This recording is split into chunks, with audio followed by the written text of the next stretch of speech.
আমি কৌস্তব বাগচিকে মঞ্চে দেওয়ার জন্য বলবো। কৌস্তব ভাস্কর সিংহ রায় যে কথাগুলো বললেন আমার কেন যেন মনে হচ্ছে ইউটোপিয়ান, মানে অলিক এক কল্পনা, যে কল্পনাতে সত্যি তো সিনেমাতে যেভাবে পুলিশ ভালো কাজ করে, রঞ্জিত মল্লিক বাংলা সিনেমাতে যেরকম ভালো পুলিশ ছিল, অমিতাভ বচ্চন হিন্দিতে যেরকম ভালো পুলিশ ছিল। তুমি আমার প্রসঙ্গটাই একদম ধরে নিলে, ধরো মাইন্ড রিড করতে পারছি। পুলিশ মন্ত্রী বলে দিচ্ছে শাহজাহানকে ভালো, সার্টিফিকেট আগে দিয়ে দিচ্ছে। তুমি আমি যদি আইপিএস এর একদম টপ আইপিএস হতাম, আমাদের বস বলে দিচ্ছে, তারপরে কি আমরা কাজ করতে পারতাম? তুমি যেখানে যেটা বলছিলে আর কি, রঞ্জিত মল্লিকের বিষয়টা, মানে ধরো আমরা ছোটবেলাতে সিনেমায় দেখে অভ্যস্ত কি, ধরো একটা সিনেমাতে দেখেছিলাম যে এক এমএলএর ছেলে সে গ্রামে মহিলাদের সে টিটকিরি করে বেড়ায়। রঞ্জিত মল্লিক এমএলএর বাড়িতে গিয়ে বলল যে আপনার ছেলেকে যদি আমি আজকের মধ্যে আপনি আমাকে ছেলেকে না তুলে দেন তাহলে আপনার কপালে দুঃখ আছে। ছেলেকে পাওয়ার পরে রঞ্জিত মল্লিক বেল্ট দিয়ে বেদম চাপকালো। এখন আজকের দিনে তার ঠিক উল্টো একটা ইনস্ট্যান্স ভাবো, অনুব্রত মণ্ডল একজন অ্যাডিশনাল এসপি পদমর্যাদা পুলিশের সামনে এরম হাতের তালি বাজাতে বলছে 5 মিনিট সময় দিচ্ছি, তার মধ্যে না হলে গ্রামকে গ্রাম জ্বালিয়ে দেবো। আর সেই পুলিশ অ্যাডিশনাল এসপি পদমর্যাদার পুলিশ নৃপুংসকের মতন ওখানে দাঁড়িয়ে আছে। আমি বলছি সিনেমায় ছোটোবেলায় এক জিনিস দেখতাম, পুলিশের প্রতি এক ধ্যান ধারণা থাকতো।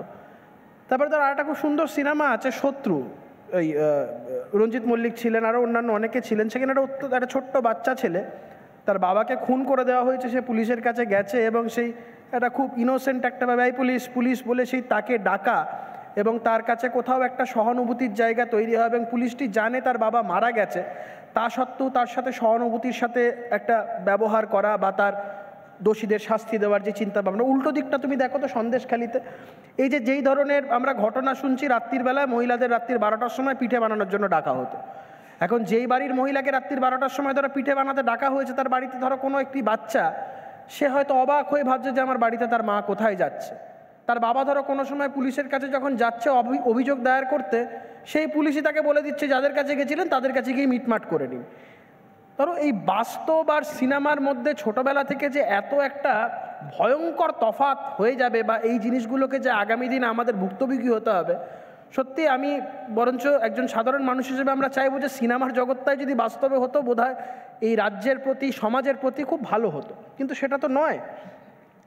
দেখো ময়ূক, আমি সব পুলিশকেই খারাপ হিসাবে দাগিয়ে দেওয়ার জায়গাতে আমি নেই, কারণ এটা খুব সত্যি কথা যেটা ভাস্করবাবু বলছিলেন যে এখনও অবধি যে বিষয়টা আমাদের কোনো অভাব অভিযোগ হলে আমরা সবার আগে কার কাছে যাই? পুলিশের কাছে যাই। তবে এটা সরকারের দয়ায় নয় বা পুলিশের দয়ায় নয়, আমরা আমাদের অধিকারের বলেই আমরা পুলিশের কাছে যাব।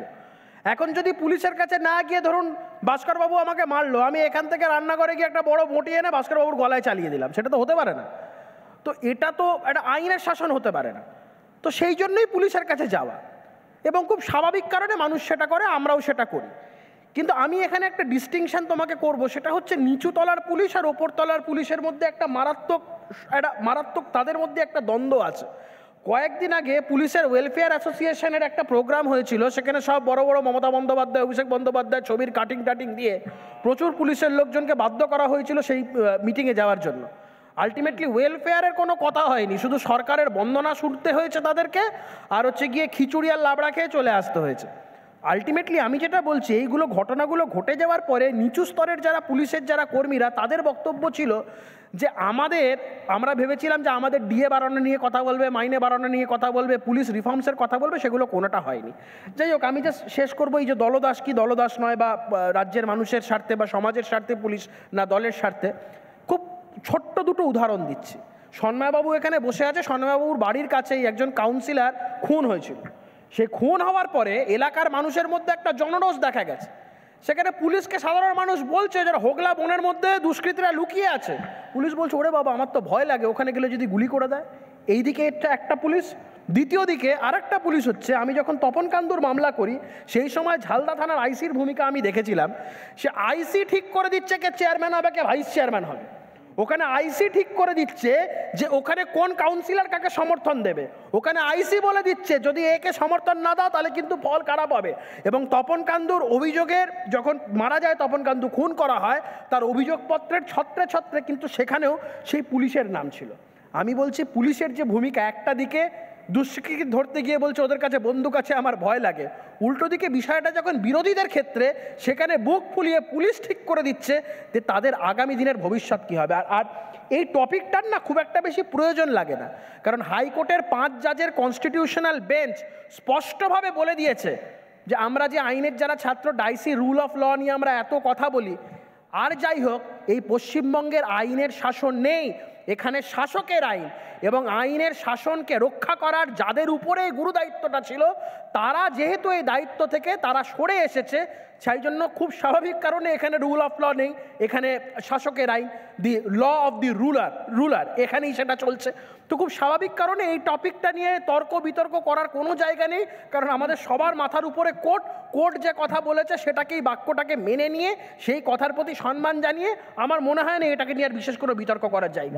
কৌস্তবের কথা শুনে একটা বিষয় হচ্ছে যে সাধারণ মানুষ তাহলে ময়ূক যাবেটা কোথায়? সাধারণ মানুষের অভিযোগ সমস্যা, তাহলে তারা কোথায় যাবেন, কার দ্বারস্থ হবেন, কোথায় গেলে তারা সুরাহা পাবেন ময়ূক? এটাই মনে হয় সব থেকে বড় প্রশ্ন এই মুহূর্তে।